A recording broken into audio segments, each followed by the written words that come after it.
Tamara not working at Namshi checkout. Having trouble using Tamara at Namshi checkout? Here's a quick fix. Welcome back to Guide with Samuel. In this short guide, I'll walk you through what to do if Tamara doesn't appear as a payment option while shopping on Namshi. Step 1. Check if your cart total meets Tamara's minimum and maximum spending limits. Step 2. Make sure your Tamara account is in good standing. No missed or overdue payments. Step 3. Log out of both Namshi and Tamara, then log back in and try the checkout again.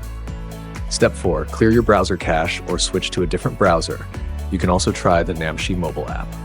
Step 5. Remove any promo codes or discounted items that might make the order ineligible. Step 6. If the issue continues, reach out to Namshi or Tamara support to check for system issues or payment restrictions.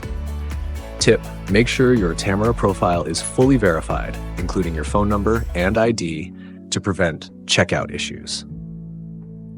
Found this useful? Tap like, drop a comment if it worked for you, and subscribe to Guide with Samuel for more smart shopping guides. Thanks for watching.